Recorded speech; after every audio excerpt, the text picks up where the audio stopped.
para sahabat dan pemirsa Suyanto.id.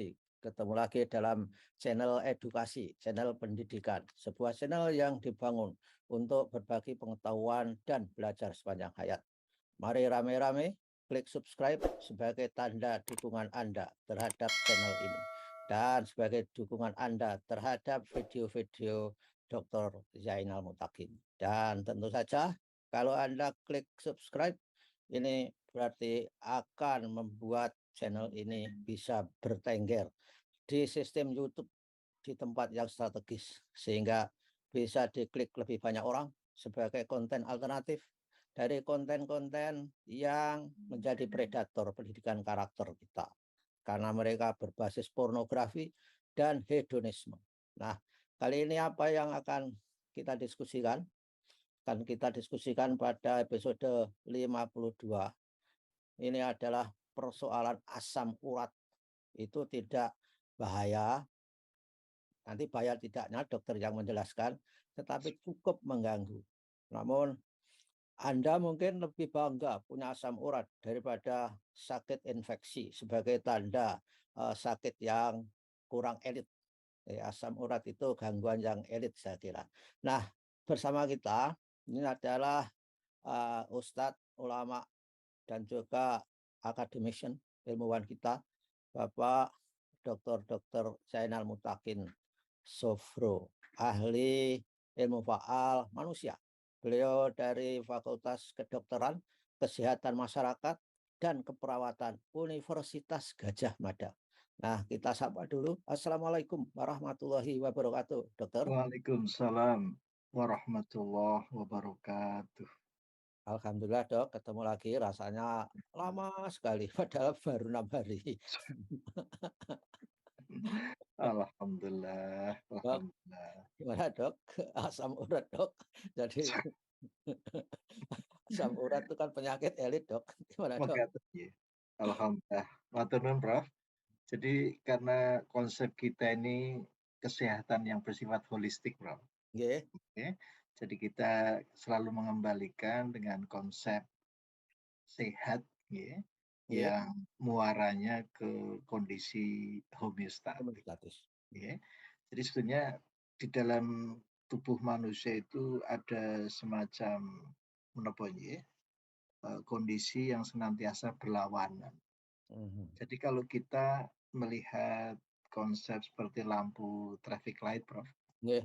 abang hijau itu, ya. Jadi di dalam tubuh itu antara kuning dan merah Nggih. itu senantiasa berhadapan-hadapan, Prof. Dapat. Oke. Nah, yang merah ini, Prof, itu wilayahnya rest and digest. Oh, rest and digest. Rest and digest. Jadi istirahat dan makan. Dan sekaligus ini sebetulnya diniatkan untuk konservasi. Konservasi. Untuk pemeliharaan tubuh. Nah, sekarang Prof, kalau makanan itu sudah masuk di dalam tubuh, itu kan diolah itu. Gitu. Dan nanti yang mendistribusikan itu yang kuning, Prof.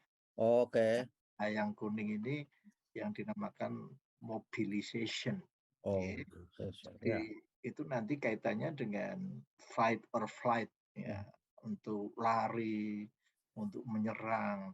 Nah, ini sebetulnya kalau kita berhasil mempertahankan balance tadi, Prof, itu kita keluar sebagai juara, menjadi hamba Tuhan yang tidak banyak mengeluh, Prof. Nah, ini kalau prosesnya di lampu merah saja sudah gaduh gitu ya. Nah, itu nanti yang muncul ya keluh kesah, mana sendi-sendi nyeri-nyeri gitu. Itu kan sebetulnya salah satu gambaran betapa proses metabolisme itu mengalami gangguan. Ya.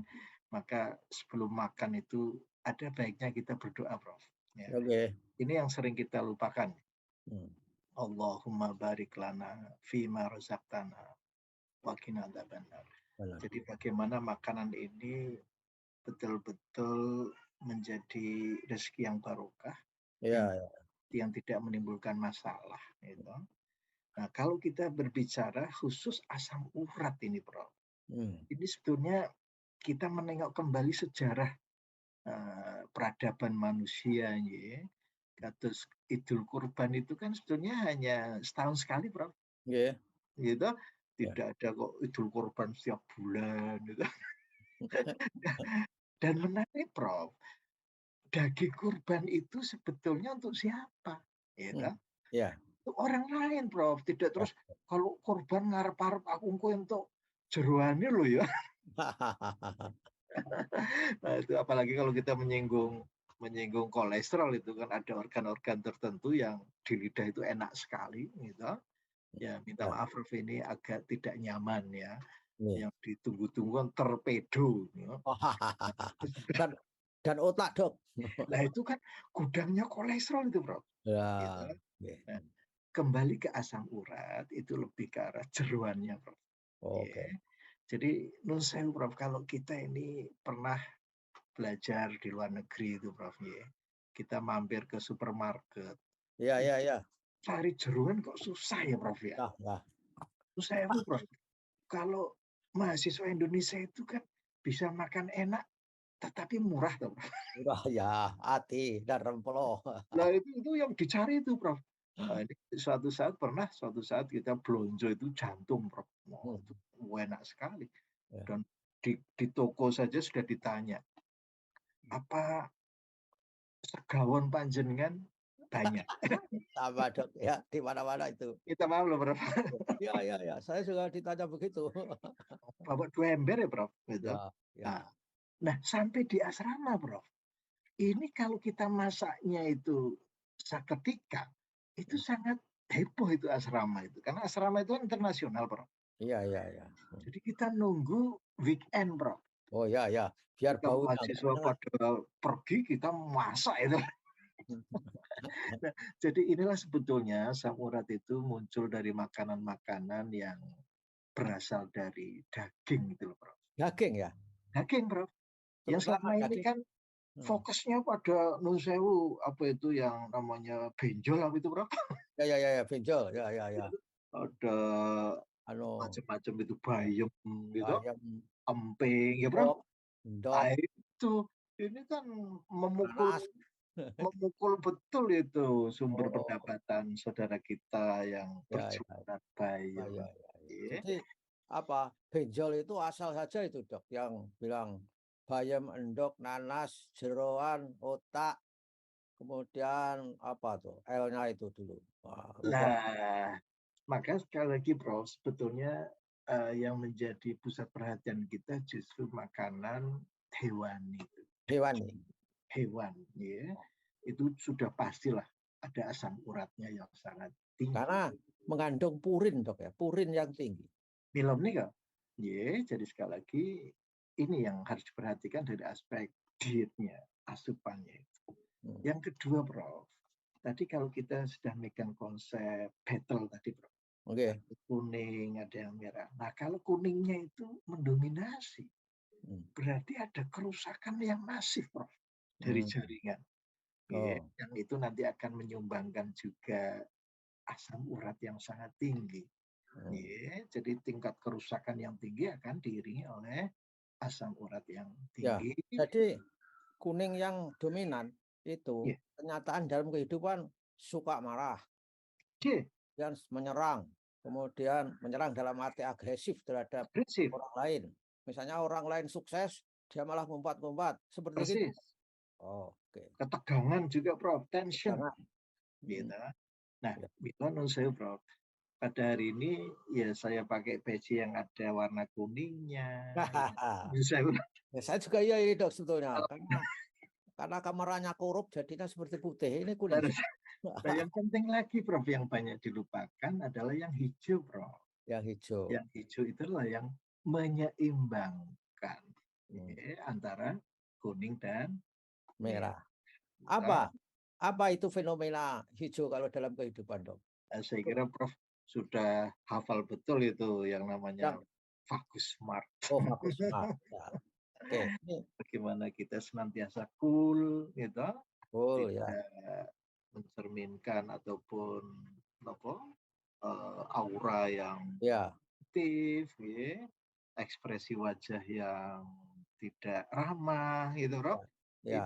Ini sebetulnya kenapa Berarti konsepnya rumus apa vocalization, breath, kemudian posture, social engagement itu berlaku dok ya? itu yang harus senantiasa kita bina, Prof. Kita Ya. latih terus-menerus. Insya Allah kita tidak rugi karena untuk menyeimbangkan merah dan kuning Ya. tadi supaya akur ya. Ya paling tidak nonton YouTube gitu dok. Itu jadi. Nah, insya Allah. YouTube itu. Nah, gimana dok kalau kacang-kacangan dok? Itu apa betul bahwa itu juga sumber secara apa ya, secara klinis misalnya saja. Apakah sumber purin tinggi sehingga menyebabkan asam urat dok? Ini menarik karena tadi sudah didahului oleh Prof tadi, yang memang purin itu sebagai apa ya, prekursor ya. Jadi yang nantinya juga akan menjadi urat, ya, asam urat kalau uric acid. Tetapi sebetulnya Prof, yang lebih berperan itu justru yang daging-daging tadi, ya. Oh daging ya. Oh. Sehingga dalam piramida latihan Prof, Hmm. justru loh Prof, yang di pucuk kecil itu daging. Oh ya. Nah, sayur-sayuran itu diberi kelonggaran seluas-luasnya. Jelasnya. Oh Apa dengan buah, Prof. ya ya ya. Oke, itu kalau kita lihat piramida makan, ya Hmm. kan, kanan, itu justru buah dan sayur diberi kelonggaran Ya yang di dasar piramida gitu. terus, Prof, dibandingkan dengan daging tadi yang Daging di yang di pucuk. pucuk piramida. Cuma Wow. yang menjadi catatan loh, Neng Sewu, Prof. Oke. Kadang-kadang kan ya namanya orang kan pengen makan daging ya. Iya. Oh, saya lupa, Prof. Itu Oke. yang diberi sajian itu kan orang sepuh ya. Oke. Nah, dipilihkan yang koyor itu. Wah, ini yang malah Wah. Biar kolot itu. tetapi ada memiliki menjadi bumerang itu walau empuk tapi diproses sebagai bahan asam urat itu dok. Nila menikah. Nah, nanti kalau sudah tambah keloloten itu biaya pengeluarannya itu malah lebih Nah, oke besar lah luar lagi. biasa.